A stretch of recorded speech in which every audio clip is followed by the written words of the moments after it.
Сәлеметсіздер ме балалар, қалайсыздар? Бүгін сіздермен ана тілі 1 сынып 44 сабақ. Сабақтың тақырыбы сөйлем. Балалар, бүгін барлық тапсырмаларды орындаймыз. Менімен бірге сабақтың соңына дейін қарап отырыңыздар. Ендеше сөйлем 1 жаттығу өлеңді тыңда.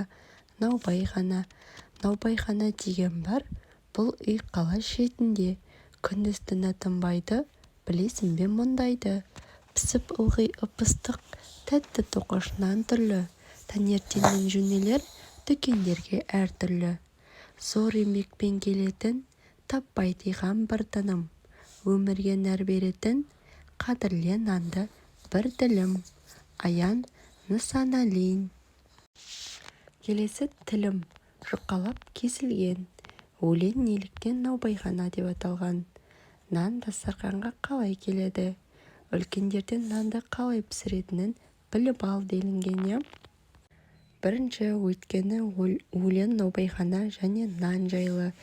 Екінші, нан дастарханға үлкен еңбекпен келеді. Үшінші, ең бірінші бидай егеді, сосын ол бидайды фабрикаға апарып, одан ұн жасайды, ұннан нан жасайды, нанды дүкенге алып барады, адамдар оны үйіне алып дастарханға қояды. Ал бізде келесі 3-ші жаттығу, суреттер бойынша көп нүктенің орнына тиісті сөздерді қойып оқы. Наубайшы кім? Нан пісірді. Нанды ұннан пісірді. Нан қандай дәмді?